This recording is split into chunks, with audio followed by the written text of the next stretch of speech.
What you're about to hear are stories from members of the 200th Military Police Command. You will look upon the faces of very young people who speak with a wisdom that will astound you.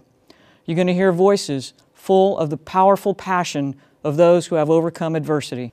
You're going to be moved by the deeply personal stories which these soldiers and civilians share. And through it all, you're going to hear a common theme. We, as soldiers and U.S. Army Reserve civilians, have something which others don't. We are members of a team, and we have battle buddies.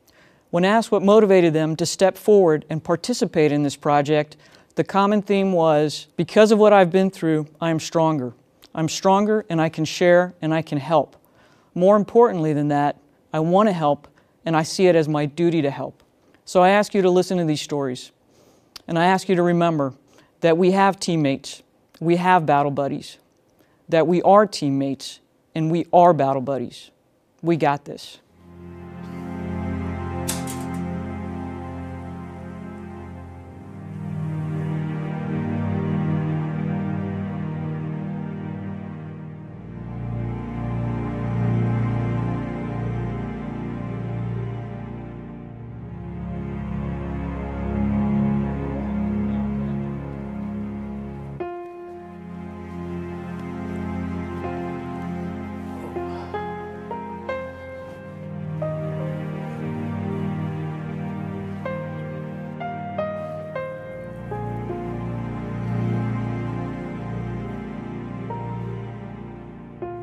I am a civilian law enforcement officer in the state of Georgia, and I am a 20-year veteran still serving in the United States Army Reserve.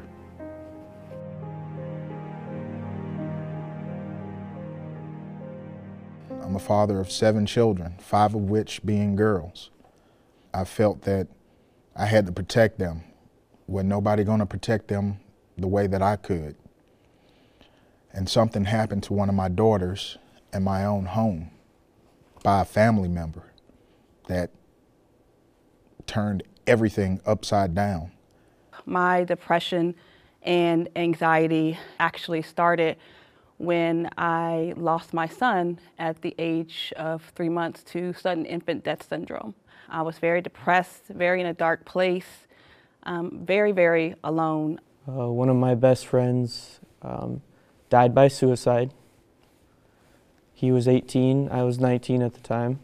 I went about 2 or 3 weeks just kind of not talking to anybody, angry, filled with all these different emotions, sadness, distancing myself, and basically blaming myself for what had happened.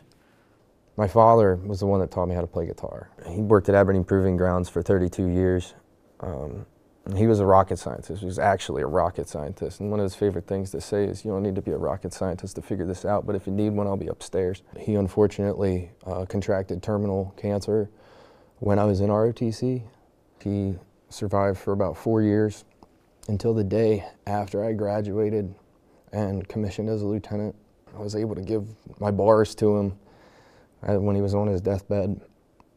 And that was just a traumatizing experience. There's nothing that I had experienced in combat or a police officer that would prepare me for something of that magnitude happening to me, to her, while I'm there. I had to keep up the persona for her and the rest of the family that I was strong and that I would take care of this. But on the inside, it was killing me. I was actually, in 2014, admitted to the hospital not once, but twice for suicidal ideations. The psychologist asked several questions, of course, and one of the main questions that stood out to me was the one of, have you ever thought about killing yourself? Of course, the E7 in me wanted to say no. The GS11 at the time wanted to say no because I don't want to lose my security clearance, because that's not only my livelihood for the military, but for civilian as well. So I never got help. Probably about 3 or 4 months later, was a time where I was admitted to the hospital again, and this time it wasn't voluntary, it was involuntary. The first time I was hospitalized, I didn't really believe in getting help. I kind of thought it kind of showed that I wasn't as strong as I should be, especially being in the military. So I kind of weaseled my way through, said I was fine, got done with what I needed to do, and was let go.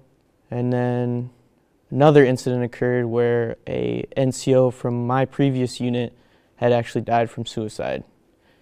And that was kind of like the unveiling of everything that occurred, and I ended up getting hospitalized for the second time, and I was scared that I was going to lose my, my career, lose everything that I've worked hard for, what I've built up to. Scared that other people were going to think of me more of a liability than an actual soldier. There was a period in my military career where I realized that I didn't trust myself around firearms.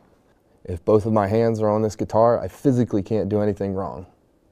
If both of my hands are occupied by an instrument, I physically cannot pick up a knife, I can't pick up a bottle, I can't do anything because my hands are occupied by this instrument, by these 6 strings and wood. One night before BA, I had a lot of thoughts. It was specifically stressful, and I came forward the next day, and in the morning I told my commander, I have something I need to tell you about, and he could tell by the look in my eyes that I was tired, that I hadn't slept in 2 days. And the first thing that came out of my first sergeant's mouth was, "Are you thinking about killing yourself?" And I really reluctantly sat there in that chair. I decided, and I said, yes, absolutely. And it was from that moment, they dropped everything. They dropped everything in order to take me to the ER in that moment. And I'm so thankful for it. You know, he really created this environment for me to feel safe and wanting to go back to drill every weekend, just to let him know that I was doing better. And that was one of the best experiences. I didn't want to do anything in my house because I didn't want my family to have to clean up my mess. And I walked to the middle of the street and I looked both ways. There were no cars coming. And I said, this is it. I'm going to do it. My neighbor, who is also a veteran, was outside cutting his grass. He called me over. I walked over to his yard and he said, "Brother, what are you doing?" I said, just looking. He said, "That's bullshit. I see it because I've done it. I was there. So I could see it a mile away." He said, "I can pretty much smell it on you. Let's talk." And that day, he knew it as well as I did. He saved my life. My reinvestigation for my security clearance was happening all in the same year. So if anybody ever tells you that you'll lose your job, you'll lose your promotion, you'll lose your clearance based off you reporting that you need help, please, please, please don't believe that stigma, because I am living proof that seeking help is the best option and really the only option for me, and that you can continue your career and have a very successful career, not only in the military, but also as a civilian as well. Today, not only am I a better person, but I'm a better soldier. Yeah, thoughts of suicide did arise multiple times, but what stopped me from doing that was just seeing the pain and the grief that my buddy has caused all of his loved ones and his friends around him. And how would they feel if you gave up and you ended it all? And why do they have to keep fighting when the strongest person in their eyes gave up and didn't continue to fight? So we wear this uniform to serve, and basically when you're in a time of need and a time of sadness or grief, you can't perform to the extent that you want to. That's why I'm telling my story, to kind of help you realize that, you know, it's okay to ask for help, it's okay to feel down, it's okay to hurt, but it's not okay to quit. Don't give up. Fight. You're never powerless. You're never worthless. And I think that's what people suffer most from when it comes to depression and suicide, is they feel alone. They don't feel like they're valuable. They don't feel like an asset to the team. People that really, they're open to sharing these issues that they've had, really brings a unit together. It really brings a family together. It brings any team together when you are real. You need each other. We need each other. Without each other, we're nothing. So why would you suffer in silence? Tell someone. Reach out. It doesn't make you less of a man or less of a person, period, for you to seek for help. That's why we all exist, to complement each other, to make each other better. I think that it's allowed me to become a better soldier because I'm more empathetic with my soldiers, and that while we have to be tough as senior leaders, we can also be empathetic as well. So calling them maybe once a week, checking on them, seeing how their family is doing, what they've been up to outside of the military spectrum has helped me to grow as a leader and to show my soldiers that I care for them and that I want to be there for them outside of the military as well.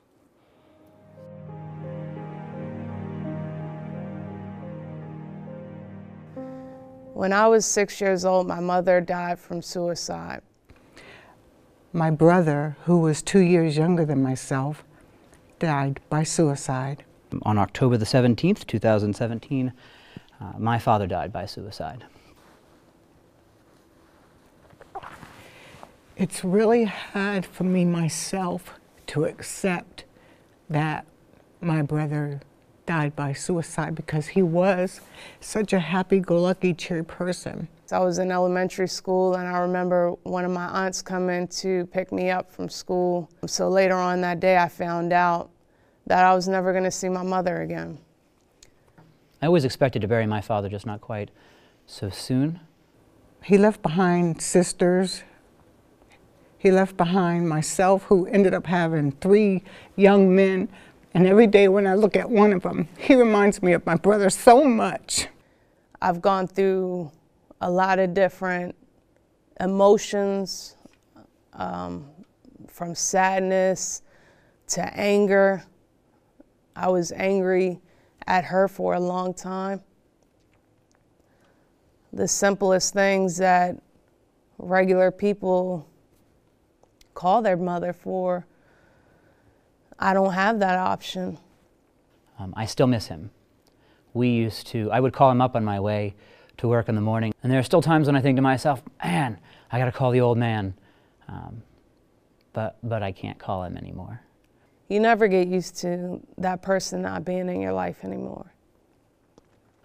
I can tell you that a family is never the same afterwards. You always wonder what things would be like if they were still here with you.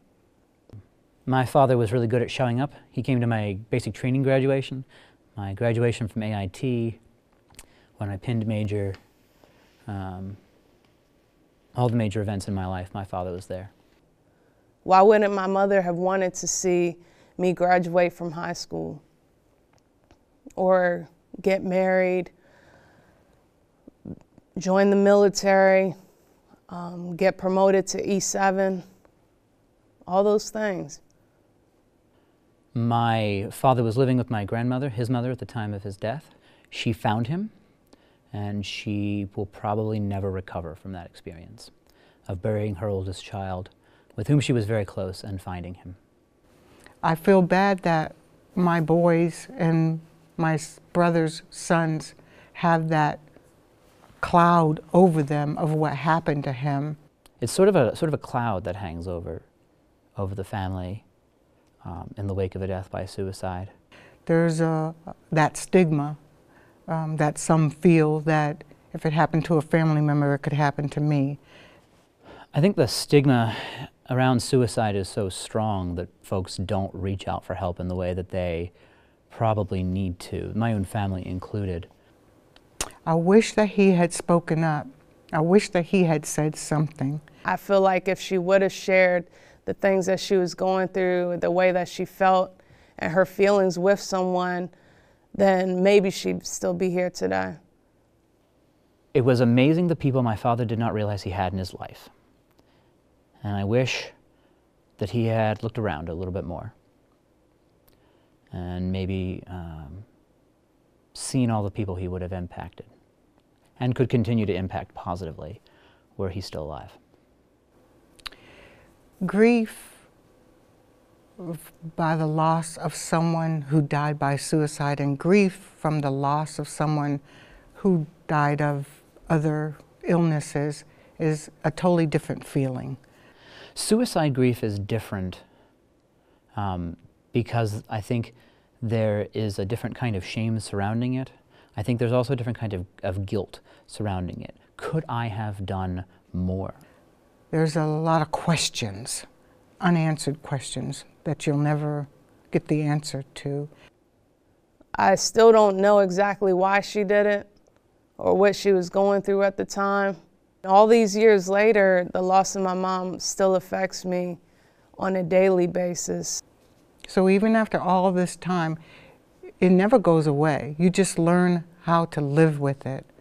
You learn how to try to make a difference the next time when somebody does speak up or when somebody does show signs. There is hope, right? If you are someone who has lost a loved one, as I have, as my soldiers have, as their families have, please know that we need you, I need you to reach out to someone around you. My actual favorite resource we have is each other. Your family, the people on your job, the people that are closest to you, they're the ones that can really help if you open up and you talk to them. The thing that helped me the most through my healing process was talking. There's nothing wrong with seeing a psychiatrist or a psychologist or a therapist. He's always going to be alive in my heart. He's always going to be real in my life. The way that I would like my mother to be remembered, she was a model. She was in Jet magazine as Beauty of the Week. She was a soldier. She was a mother, a daughter, a sister. She was like me. She was like you. She was like the person sitting next to you. She could have been anybody.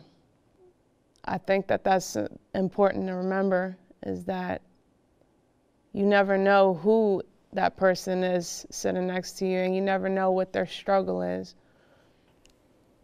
If you are seriously contemplating taking your own life, please know that there is hope. Find whatever that is, whatever that reason to live is, and go after it with your whole heart.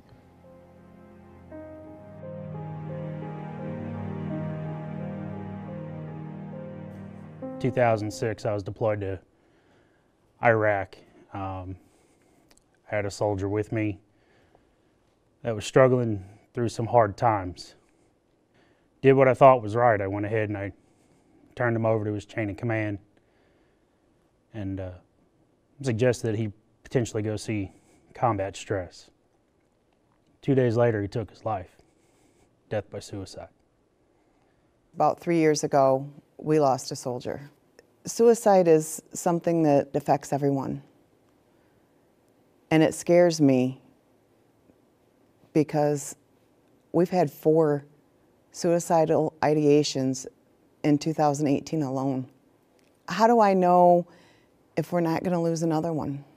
How do I know that everyone's okay? After losing a soldier to suicide, a lot of units are just devastated. They're upset, they're saddened, they're going through the grieving process. When I joined the Army 22 years ago, no one talked about this. It was, you know, it was a taboo subject, and it was never discussed. One of the biggest things I've seen as a commander that I really want to communicate to other commanders is have those conversations. Let's drop the rank. Let's have a person-to-person conversation with your soldiers so that they're comfortable enough to come forward to you and say, I'm struggling with something, or there's an issue I have. For leadership, it's really challenging because in a traditional reserve unit, you're only seeing these soldiers maybe 2 days out of the month. And the other 28 days out of the month, there's limited contact. And a lot of times it takes more than just an email or a phone call, text message, or a social media post. You have to reach out to that soldier. And unless you know your soldiers or your peers on an interpersonal level, some of these warning signs won't be right there on the surface for you. Towards the end of the deployment, we were getting ready to go home. Things had slowed down. I too had found myself starting to struggle with some things. I had my service weapon and I was ready to end my life. The one thing that stopped me was the fact that he had taken his life and left a child. And I can only imagine what his family was going through. And if I went ahead and ended my life, what my family would go through.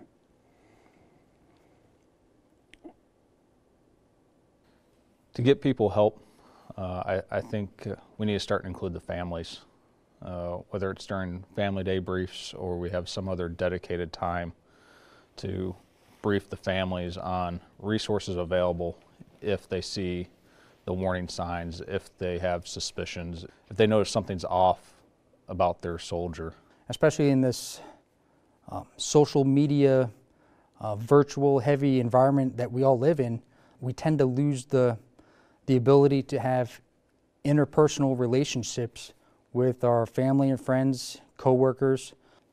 It's not just a weekend thing. It's not just once a month thing.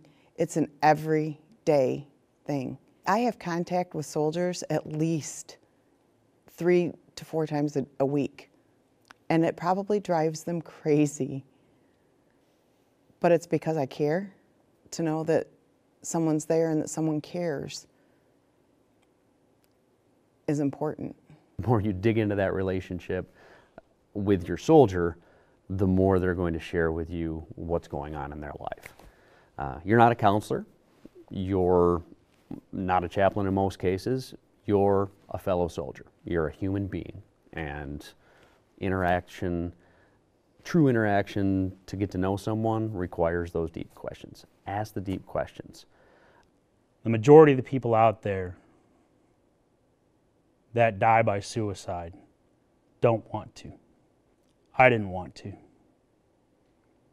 The will for me to live was greater than the will for me to die. The only thing I wanted was the pain to stop. I wanted the hurt to stop.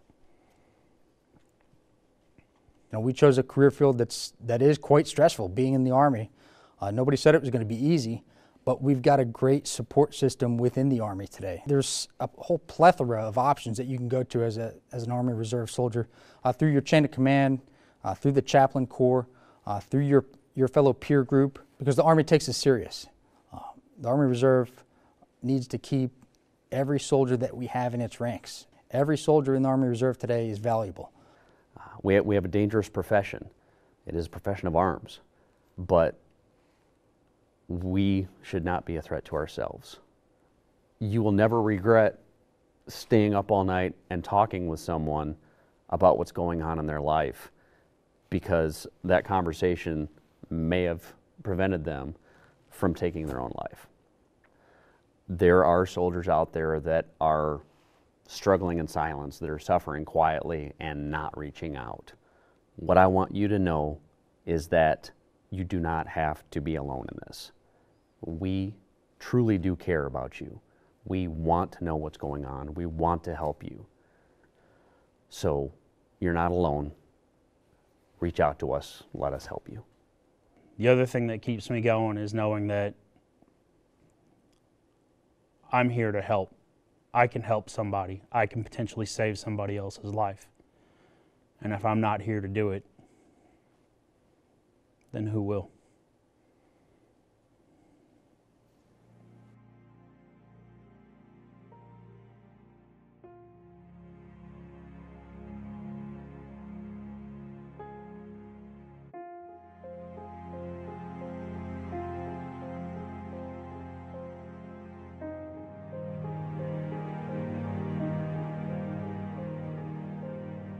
Every year since 2010, the command has seen a year-over-year increase in the number of people coming forward to ask for help. That's a hugely encouraging sign because it signals that throughout the command, people feel comfortable speaking up, and they trust that when they do speak up, people will respond appropriately and take good care of them. Bear in mind that there are people still in our midst now who are suffering silently. That's why it's important at the first opportunity, at the first sign that someone's in distress, we reach out to people and offer our support. That if somebody speaks up or seems about to come forward and ask for assistance, that we set aside what we're doing and listen to them closely, take them seriously, and respond immediately to their concerns. We are one team. We are united, we are connected, we are bonded by a shared purpose, by shared experiences. When one of us is in trouble, that threatens all of us.